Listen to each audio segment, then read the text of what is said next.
bem-vindos mais uma vez a essa nossa casa maravilhosa que nos acolhe e que nos dá ânimo para ir em frente. Vamos aos recados dessa noite.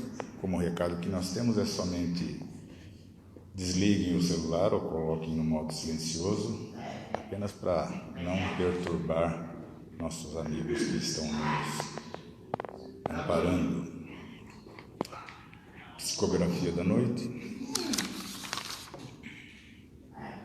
Peregrinos. Peregrinos.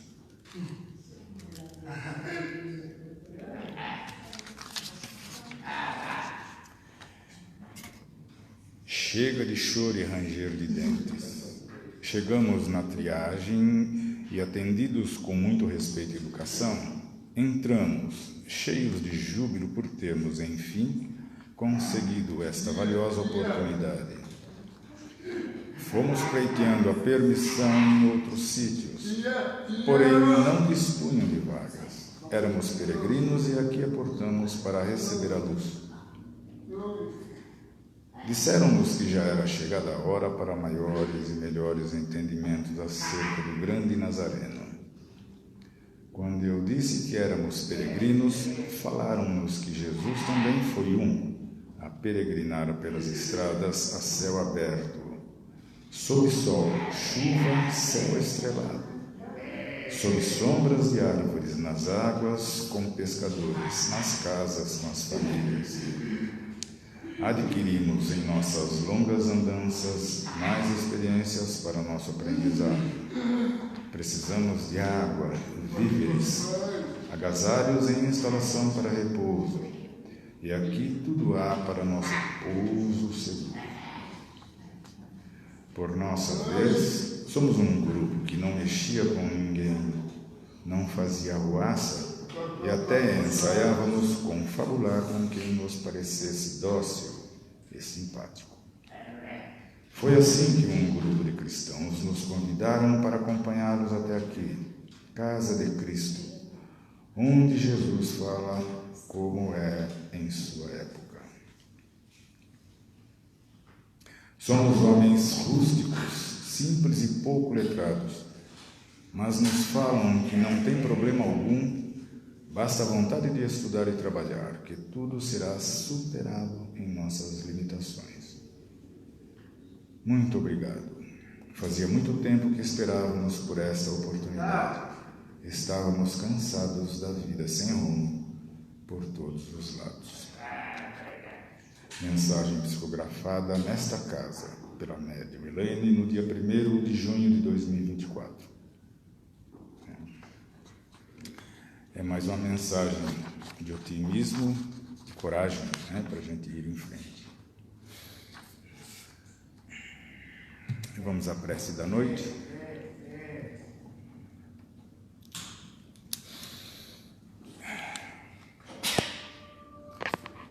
Vamos elevar nossos pensamentos ao nosso Mestre, nosso caríssimo mentor espiritual maior, nosso Senhor Jesus Cristo,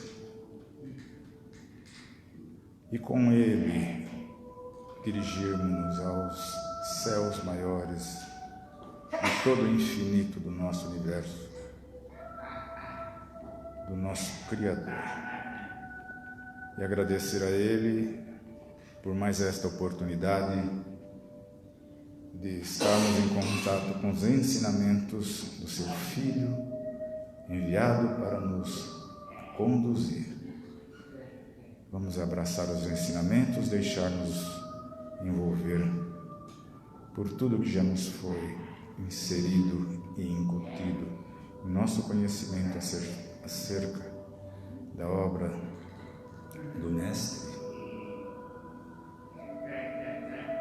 e pedir a Ele que nos ampare neste trabalho, que nos guie e que, com toda a sua pleia de bons espíritos e amparadores, mantenha essa luminosa casa, intua e dê bastante discernimento para a gente bem entender o Evangelho desta noite e entender os ensinamentos do nosso palestrante, que agora recebe a condução dos trabalhos.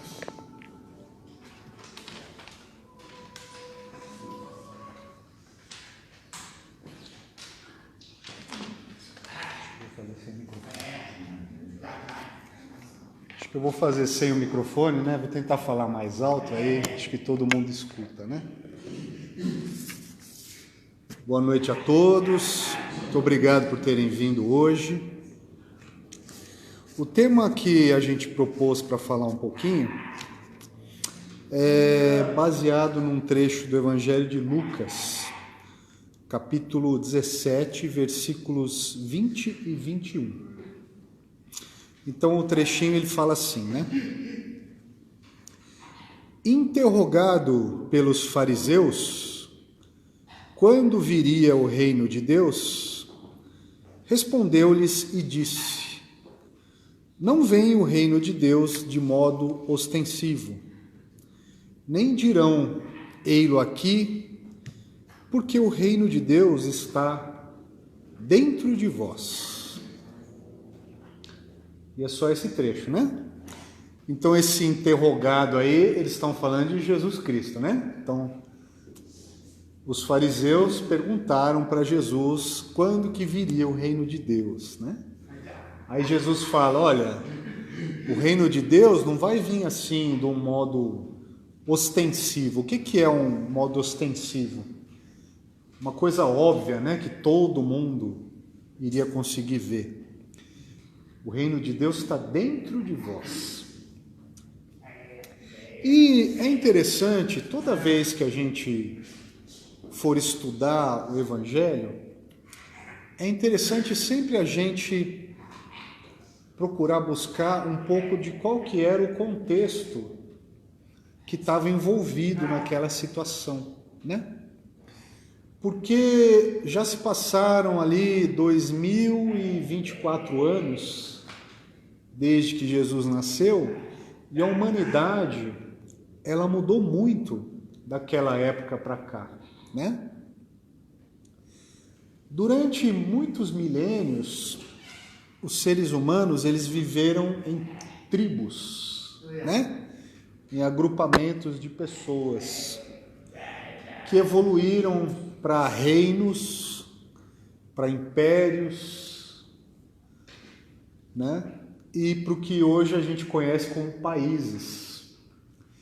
Mas até muitos séculos depois de Jesus, os governos, né? As cidades, as regiões da terra eram governados por reis, né? Que submetiam ali aquela região ao seu reinado. E isso ocorria lá na época de Jesus. Jesus, ele vivia ali numa região que hoje em dia a gente conhece como Oriente Médio, né? E não sei se alguém, né, teve já curiosidade, mas é uma coisa muito interessante. Porque aquelas cidades ali que estão no Evangelho, elas existem.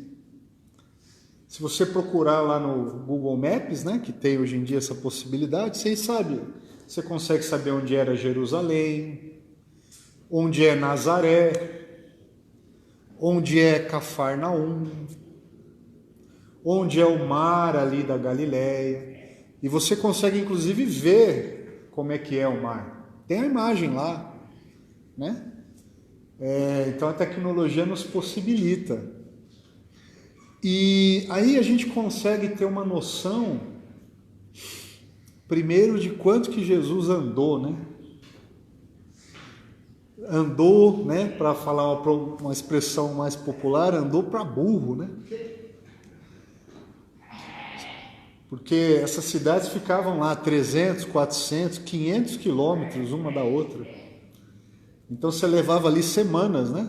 Para sair lá de Cafarnaum, chegar em Jerusalém. Sair de Jerusalém e ir até Nazaré. E é falado também no Evangelho que a família de Jesus viveu até no Egito. E o Egito é longe também, né, daquela região. Hoje em dia essas cidades ficam nos países que a gente conhece como Síria, Líbano, Egito, Israel. Então essas cidades que são citadas na Bíblia, naquela época de Cristo, era um reino, que era o reino da Galileia. Tá? Esse reino, ele cobria ali toda aquela região onde viviam os judeus. E não só os judeus, porque se a gente examinar a história também, quando a gente fala judeus, nós estamos nos referindo a muitos povos diferentes. Porque existiam entre aqueles povos divisões também. Divisões religiosas. Hoje em dia nós temos, católicos, cristãos ortodoxos, protestantes. Aí entre os protestantes nós temos lá batistas, metodistas, pentecostais, adventistas, luteranos, anglicanos, né? Se a gente for pegar ali cada cristão, né, tem ali uma denominação religiosa. Espíritas, os espíritas são cristãos também. E os judeus também eram divididos. Existiam os hebreus, existiam samaritanos, existiam saduceus, existiam fariseus. Todos eram judeus, todos acreditavam em Deus, num Deus único. Mas entre eles mesmo, eles se detestavam. Os samaritanos, por exemplo, os judeus não podiam nem falar com o outro samaritano, né? Então, esses reinos, né, que existiam, essas divisões, eram coisas comuns na época. E o que os judeus acreditavam? Eles acreditavam numa profecia em que iria vir um Messias, e esse Messias iria libertar os judeus do domínio romano, e eles iriam reinar sobre todos os outros povos da terra. E eles estavam esperando essa pessoa. E na época, esse próprio reino da Judéia, ele também era dominado pelo Império Romano. E se a gente for lá no Google Maps também, se a gente vê lá Roma e Jerusalém, aí a gente começa a ter uma ideia de como que era grande esse Império Romano. Milhares de quilômetros. Hoje em dia, com um carro, você levaria ali 2-3 dias para ir de Jerusalém até Roma. Você imagina 2024 anos atrás, que o pessoal andava de cavalo, de carroça, né? Então dá para a gente ter ideia de como que era grande. E os judeus, eles acreditavam que Jesus ia implantar um reino, né?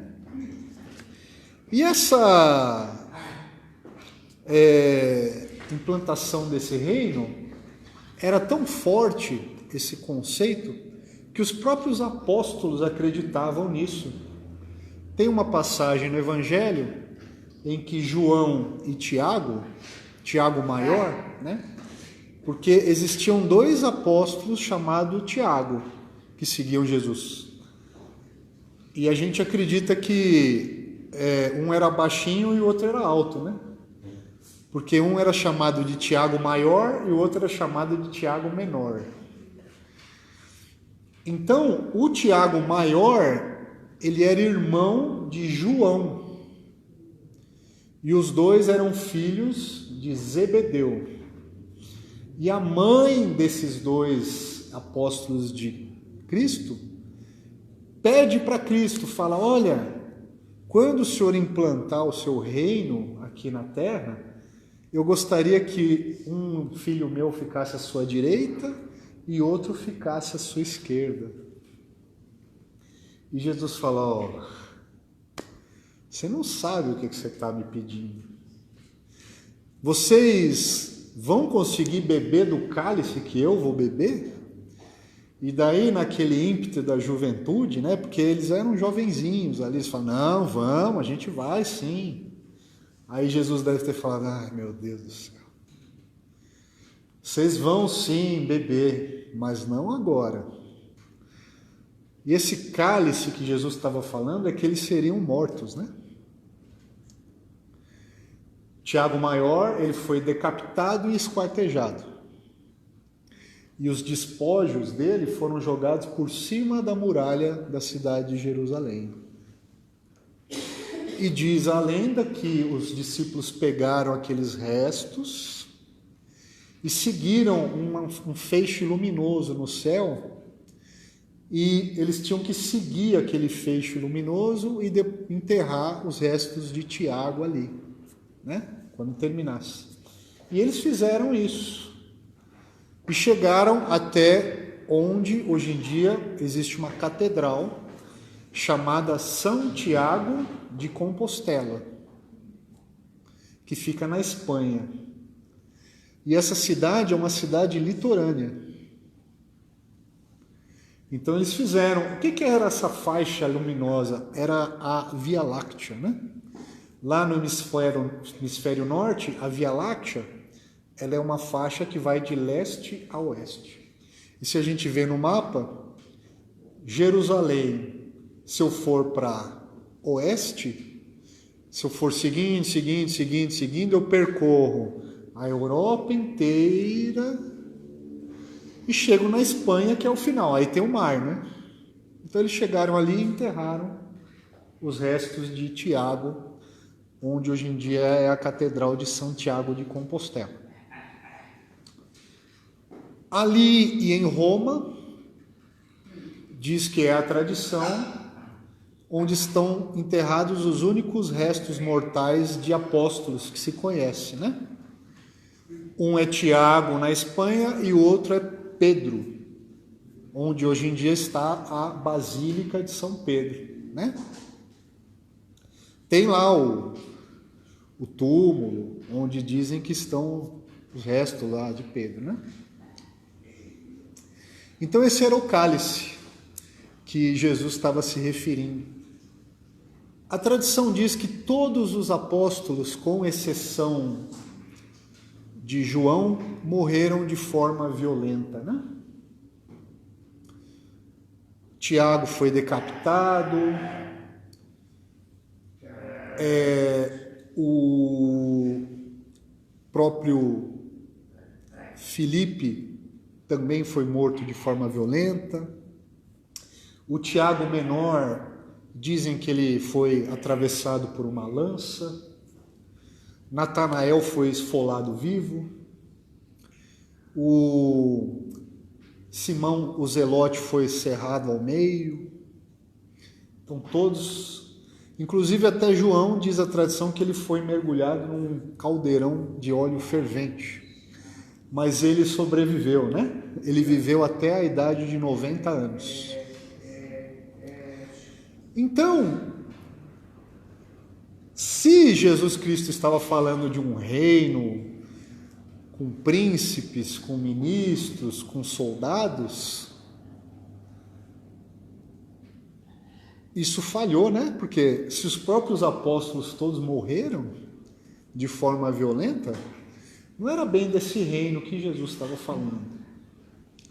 Até hoje, muitos cristãos acreditam nisso,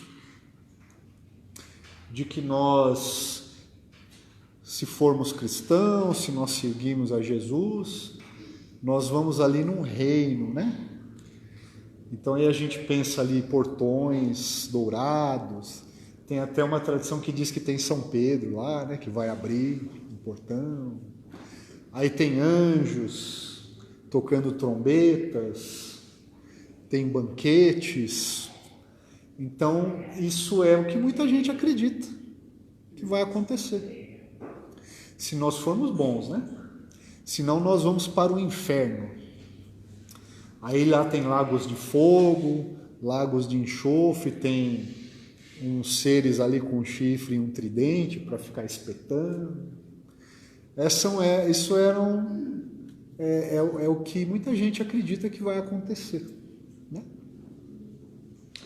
Só que quando a gente fala reino, reinar também significa exercer domínio sobre alguma coisa, né?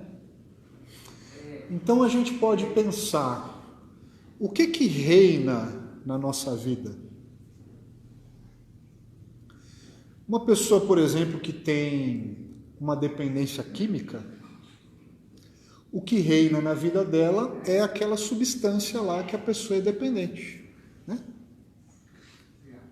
Então, uma pessoa que é viciada em alguma substância, se ela vai viajar, por exemplo, na hora que ela chega no local, ela já fica pensando, onde que eu vou comprar o negócio lá que eu preciso? Lá não vende, hein? É meio mato. Não, então no caminho eu preciso dar uma paradinha e comprar lá o negócio lá que se eu ficar sem, eu, né, não consigo viver. Pessoa que é viciada é assim. Então, o que reina na vida dela é aquela substância química. Tem outras pessoas que reina o dinheiro, né?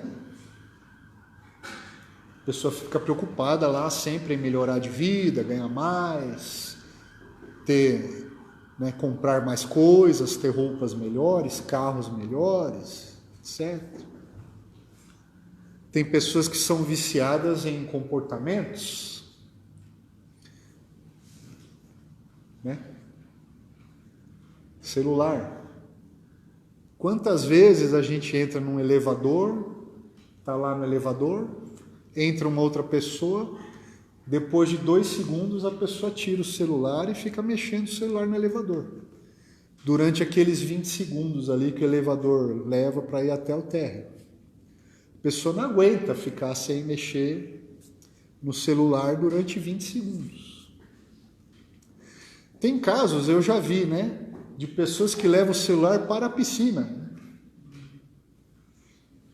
A pessoa está lá fazendo aula de natação e tem o celular na beirada lá com a proteção de plástico e tal, para mexer ali e tal.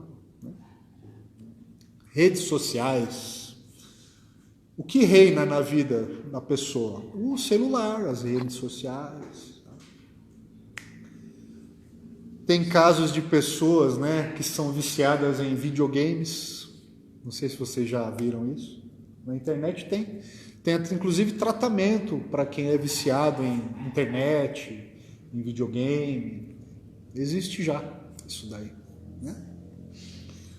Então, quando a gente fala reinar, a gente pode pensar também que é fazer com que Deus reine na nossa vida. Muitas pessoas já passaram por essa situação. Pessoas que a Igreja Católica chamou de santos, né? São Paulo, por exemplo, numa das cartas dele, ele fala: já não sou mais eu que governo a minha vida, é Jesus que está dentro de mim que governa a minha vida. O próprio Cristo, no seu evangelho, ele fala: estou aqui para cumprir a vontade de meu Pai. No final ali, quando ele já sabe que ele vai ser torturado, crucificado, preso, ele para quem lê ali, né? Ele sua sangue e fala: Pai, afasta de mim esse cálice. Jesus Cristo. Aí depois ele fala: Pai, que seja feita a tua vontade. Então quer dizer, Jesus Cristo pediu para Deus: olha, afasta de mim esse cálice. Ele ficou com medo, né? Depois ele fala: não, que seja feita a tua vontade. Então isso é fazer com que Deus reine em nossa vida, né? Cumprir a vontade de Deus.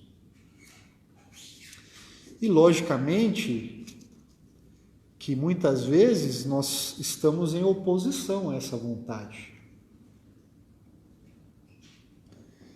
Quando nós, por exemplo, aí tem muitos níveis, né, de oposição a Deus que nós temos em nossa vida. Dos mais baixos aos mais altos e mais nobres. Dos mais baixos seria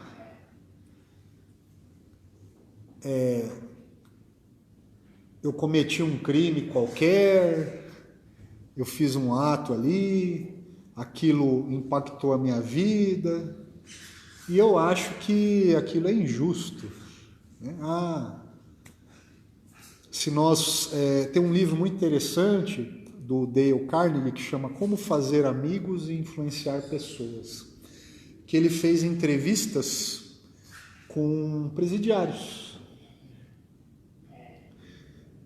E ele falou uma coisa que muito me deixava assim espantado, é que todas as pessoas que cometeram crimes, e muitas vezes hediondos, eles tinham justificativas que para eles eram muito justas. Uma de que ele conta no livro é de um rapaz que ele estava com a namorada num carro, num local lá, e um policial falou: você não pode ficar aqui e tal. E o rapaz pegou e matou o policial. E daí perguntou: mas por que você matou ele? Ele falou: porque eu estava com a minha namorada, ele ficou me perturbando, né? Para ele era um motivo plausível, tá? Né? Então, muitas vezes a gente acha que nossos atos são justificáveis, os mais hediondos possíveis. Né? O extermínio dos judeus na Segunda Guerra, por exemplo, eles tinham lá a justificativa, falavam que não, aquilo tem que ser feito, porque eles são um povo pernicioso. E temos motivos mais nobres, né, para nos sentirmos angustiados. Perdas de entes queridos, né, doenças. A gente acha que aquilo não é justo.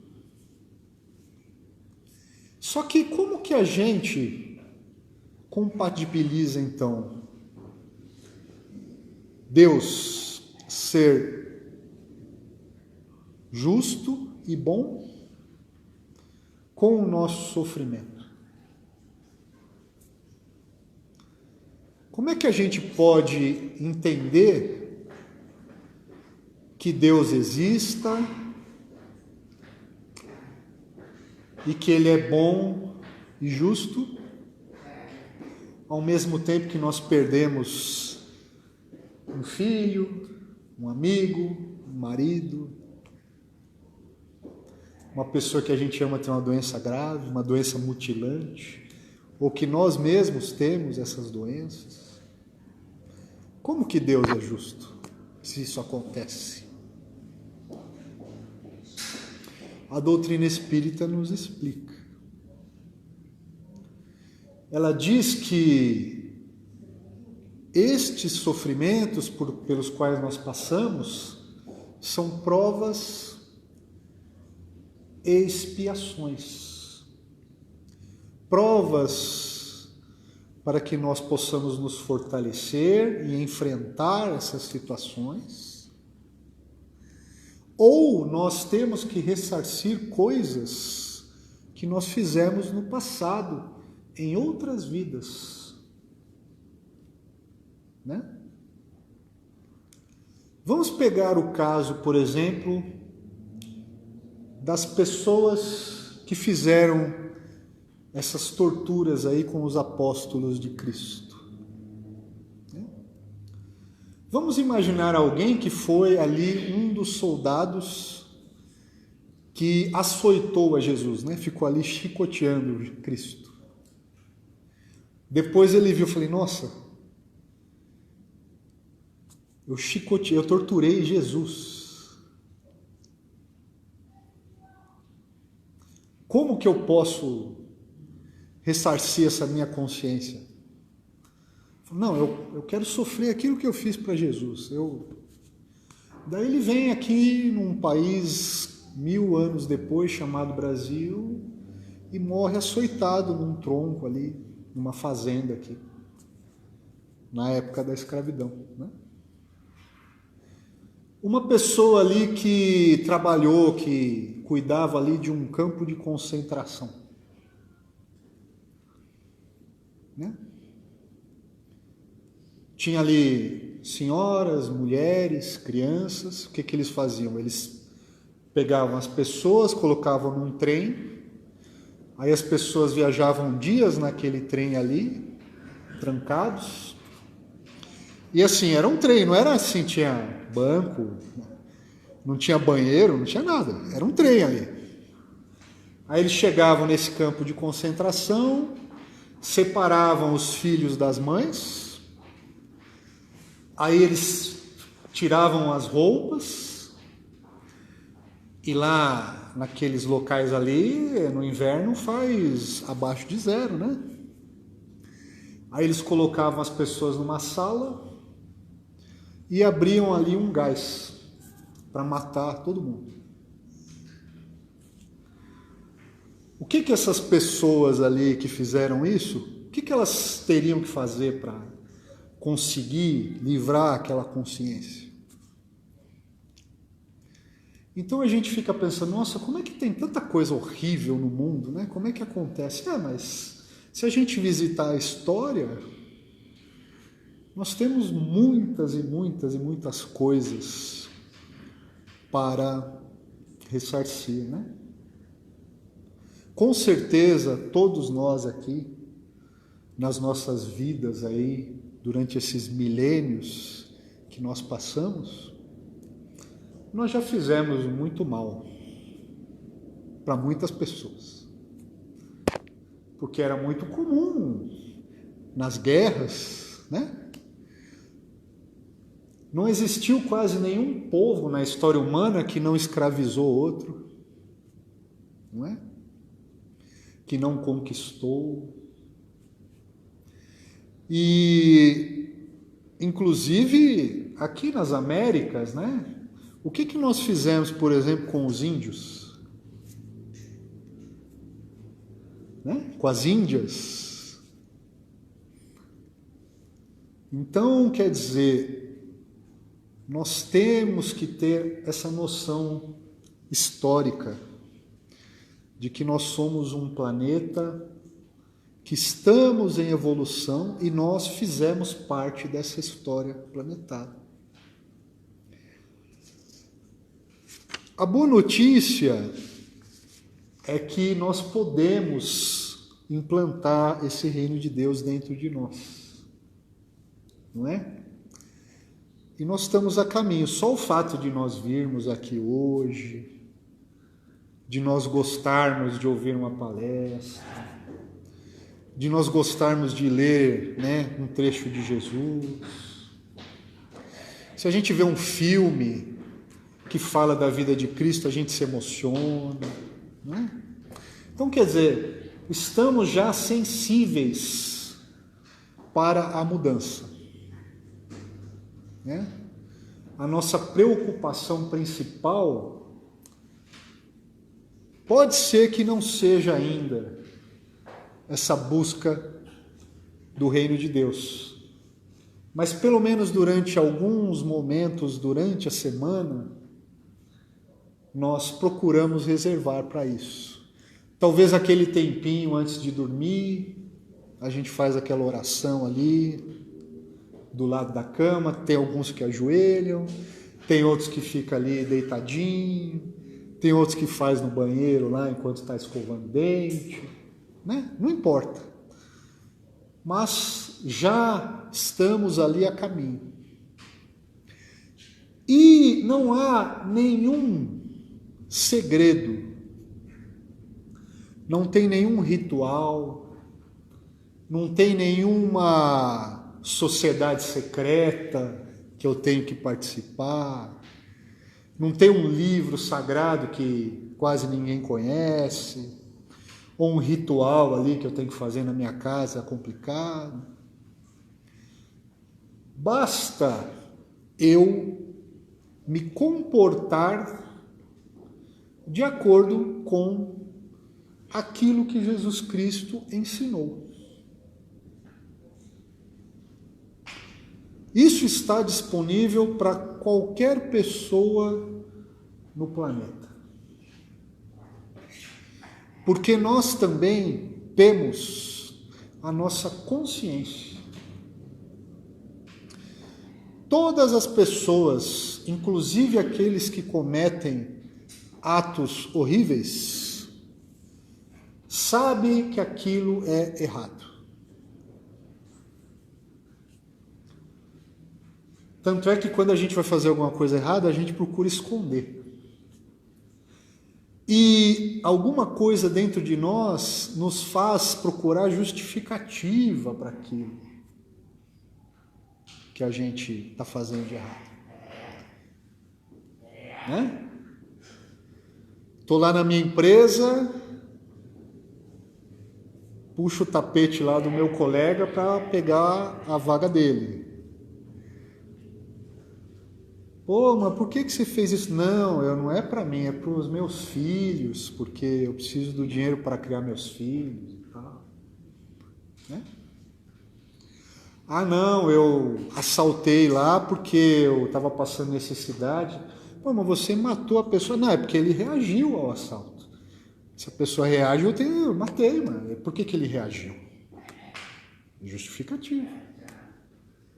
Então, para todos os atos horríveis, maldosos, escabrosos, a gente arruma uma desculpa. Porque a gente sabe que aquilo é errado.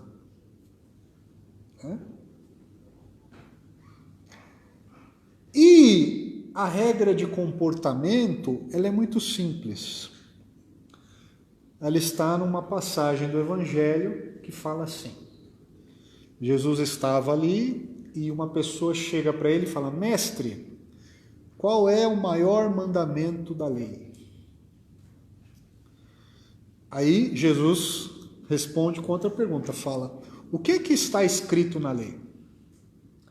Aí a pessoa fala: amarás o Senhor teu Deus de toda a sua alma, de todo o seu coração e de todo o seu entendimento.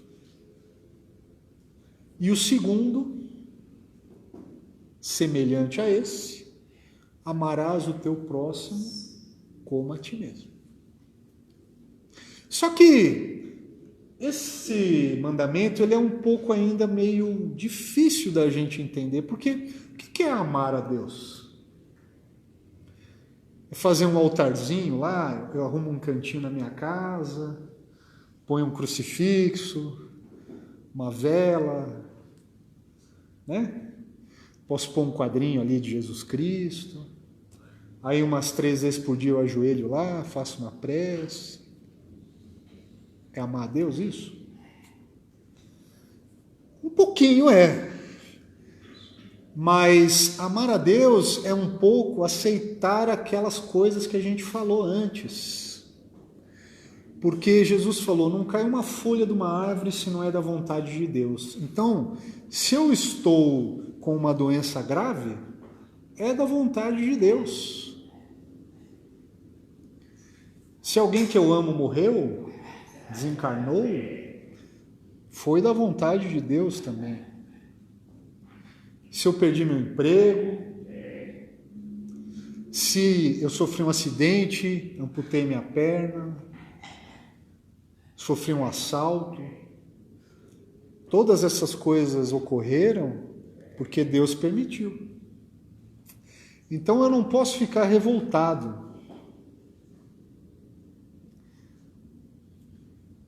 Eu não posso amar a Deus só quando tudo dá certo. Quando as coisas dão certo também é maravilhoso. Consegui um emprego, passei no vestibular, nasceu um filho, fiz uma viagem legal, né? Reuni minha família aqui para um almoço. Pô, que legal. Mas tem esses dois lados. Se eu amo a Deus só quando acontecem coisas boas e quando acontece coisa ruim eu fico revoltado contra Deus, não estou amando. E o segundo, que é amarás o teu próximo como a ti mesmo, é o que Jesus fez, né? Ele amou a todas as pessoas indistintamente. E você amar alguém é você amar sem querer coisas em troca. Porque daí não é amar, aí é um comércio. Eu gosto de você, eu faço umas coisas lá, mas se você fizer coisa para mim que eu não goste, eu não amo mais. Aí é uma troca, né? É que nem, sei lá, comprar pãozinho na padaria, você dá dinheiro, a pessoa dá pãozinho. Amor não é isso. Amor é você dá e esquece. Se a pessoa te virar as costas, não tem problema. Isso é amar. Não consigo fazer isso. Então você abaixa um pouquinho a vibração. Eu gosto quando as pessoas são educadas, gentis, generosas, carinhosas. Então tudo que eu gostaria que fizessem para mim, eu faço para os outros.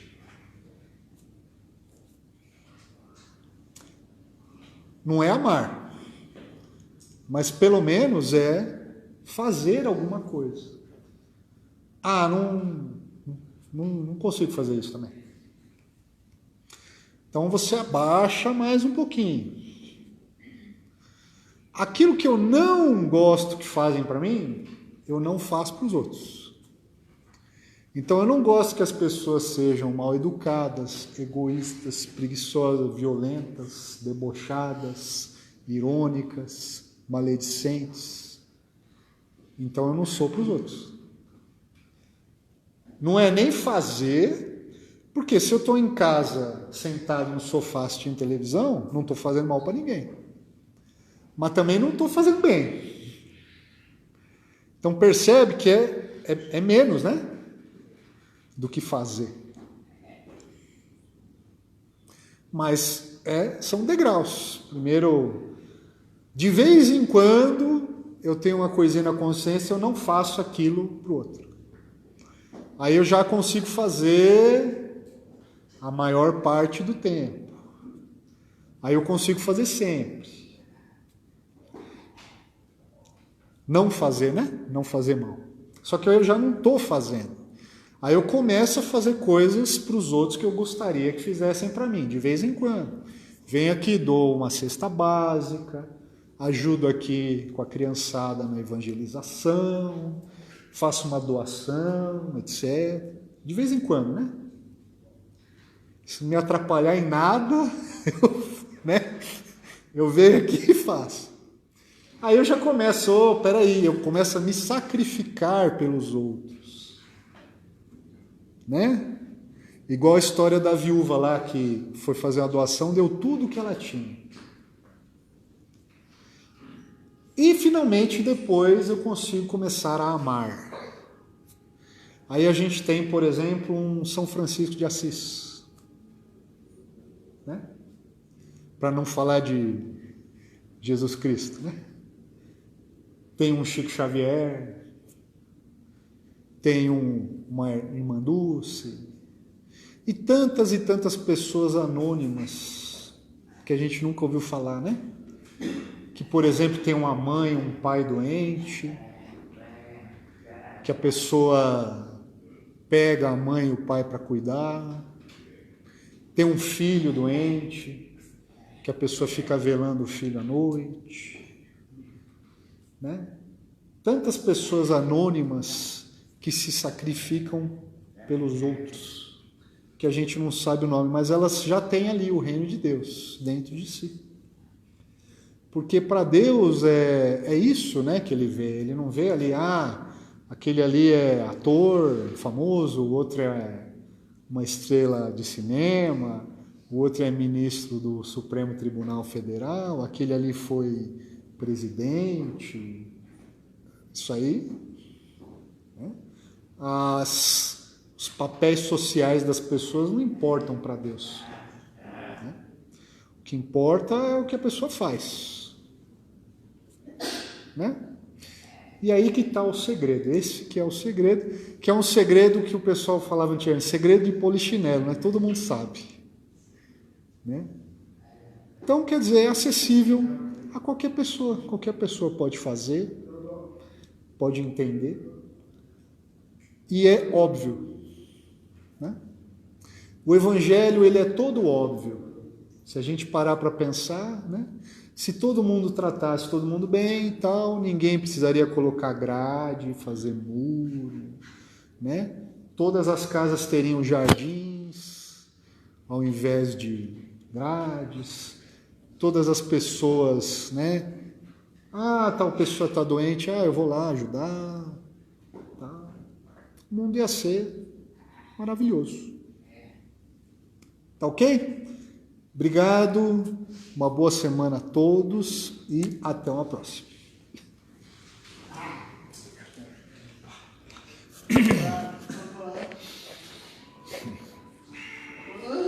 Vamos agradecer a Jesus, nosso mestre querido, por mais essa oportunidade de recebermos tão sábias palavras, sempre orientadas por essa nossa doutrina, que induz a nossa existência. E vamos pedir a Jesus para continuar nos acompanhando e mantendo essa nossa vibração de paz, de clareza espiritual, manter com essa vibração a energia firme e forte, sempre alinhada com o nosso Mestre, para recebermos os trabalhos de passe que agora se seguem, pedindo também que daqui sejam levadas todos os bons fluidos para os nossos próximos e para as pessoas de todo esse orbe que precisam das bênçãos do Pai e das forças e energias de cura, sempre de Jesus. Assim seja. Graças a Deus.